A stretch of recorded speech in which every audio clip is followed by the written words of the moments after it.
Pantone just named their color of the year for 2026, and it's white? Hi fashionistas, welcome back to my channel. We talk about everything personal style and fashion around here, so stick around. So this Pantone color choice is white, but not a blinding white. It's supposed to be a soft, cloudy white, and to me it has a bit of a grayish hue. It is supposed to be quite balanced between warm and cool undertones so that it suits a wider range of people. And honestly, I have some thoughts about it, so I thought I'd do a quick video to discuss it with you, and I'd also love to hear what you think about it. I've read some pretty mixed reviews on it so far. Some people think the color does have a deeper meaning that's meant to teach us something, and other people think Pantone just gave up. Let's talk a bit about why they chose it, what this says about where fashion is going, and how we can wear more white in real life whether or not you want this exact shade. So the way Pantone chooses its color of the year is not at all random, and it's actually quite strategic. Their choices always reflect what's happening culturally in the world, how people are feeling, what people are craving, and what the world seems to be lacking. Everything from global events to technology to the arts is researched and analyzed to figure out the general emotions and feelings that society is gravitating towards. It's a long process for their team to determine the general color family and then to narrow it down to an exact shade with a name that will resonate with people. And in 2026, after years of trends and micro trends on hyperspeed and fashion cycles spinning every few minutes, there's something symbolic about choosing a color that's pretty much the absence of color. I think they want Cloud Dancer to feel like a reset button for us or a breath of fresh air. The general trend has been steering us towards more maximalist prints and loud expression in our outfits, and now it feels like the pendulum is swinging back towards simplicity and calmness. That doesn't mean we all have to start dressing like minimalists now, and I definitely think eclectic dressers can indeed find ways to incorporate more white into their outfits. Choosing Cloud Dancer feels like a way to kind of step back and look at our wardrobes from a more grounded place. To me, it's a color that lets you decide how you want to incorporate it into your own life and your wardrobe, and most of us probably own a fair bit of white already, whether or not it's the exact shade. When it comes to how this will affect fashion trends, there are a few interesting things to note. Because the color is white, it will be more important for designers to provide better quality clothes, especially when it comes to construction, craftsmanship, and fit. We'll be looking for higher quality in the silhouettes, how it drapes, and the texture. And because white can sometimes be considered as plain and boring, this is where texture really comes into play and has the opportunity to shine. Cloud Dancer is symbolic of calmness and serenity, so it can also relate to minimalism. Will we be pushed towards more minimalistic silhouettes and fabric? Quite possibly. And this could also bleed into consumerism as well. Will people be inspired to shop less and enjoy what we have instead? That we will have to see. I've seen more people that are craving fewer but better things. You know, higher quality, lower quantity.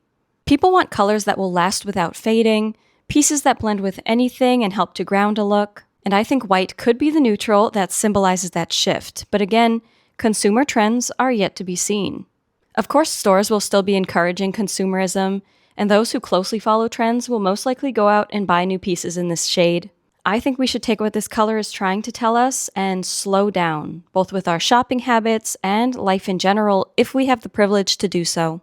I'm definitely not making this video to encourage you to run out and buy this exact shade in all the new clothes that will inevitably pop up, because the sad truth is, the color that is telling us to slow down will end up filling the shops in an effort to get us to buy more. I want to encourage you to use what you already have and to use the meaning behind Cloud Dancer to inspire new outfits. Don't worry, no one will come running up to you with a Pantone color swatch, screeching that you don't have the right shade on. I'd like to think that this color is trying to tell us to shop our closets first, slow down with the chaos of constant trends, and maybe shop with more intention and clarity. This is how I interpret it anyway, and who knows, maybe I'm being too optimistic about it. Now, what does this mean for my own wardrobe? Well, I certainly won't be veering into minimalism, and I'll continue dressing often in a colorful and eclectic manner.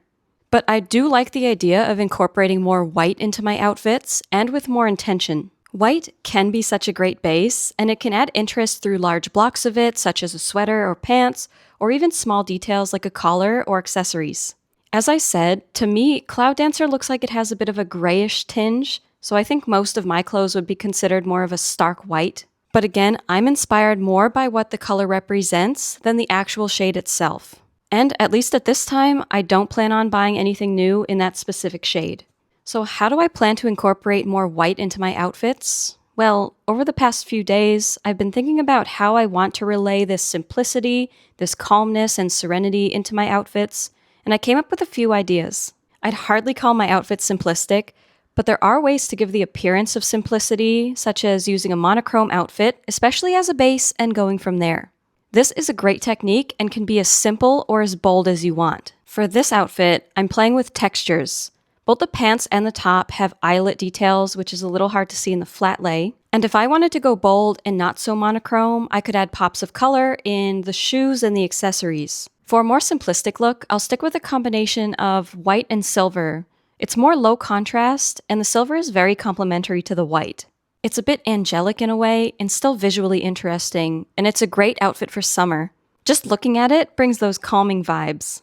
Now I want to play with other colors, and I had this idea for an outfit that pairs pastels with white. Both play nicely with each other without one overpowering the other. Pastels to me are very relaxing and serene, and pairing it with white helps to ground the look. To make it more me, I've added some playfulness through the shoes and the accessories. It's still an overall pastel and white color palette, but adding a lot of accessories helps to move away from that simplicity in a way that I like. I also like a stronger contrast for some of my outfits, so for this next outfit idea, I'm going with an earthy color palette, and the roll of the skirt is actually pretty strong in this one. The other colors scream nature and woodsy, while the white holds its own as a strong color block that represents a more ethereal presence than earthy. There's so much you can do with white, and you really don't have to limit yourself to the exact shade of Cloud Dancer. You have the option to simply be inspired, and to wear more white in creative ways to relay the message behind the color. Cloud Dancer is not loud or attention-grabbing. To me, it represents a subtle change of mindset that we could all use going into 2026. I don't see it as the flag of surrender. I see it more as a calmness that all of us could benefit from. Can a color change the world? Who knows? That's all for today, and I hope you enjoyed my thoughts and rambling on the Pantone Color of the Year for 2026. I would love to hear your thoughts on this color. Are you inspired by it? Do you think Pantone just gave up? Let me know down in the comments. Don't forget to subscribe so you don't miss out on any videos in the future. And thanks for being here today. I'll see you in the next video. Bye!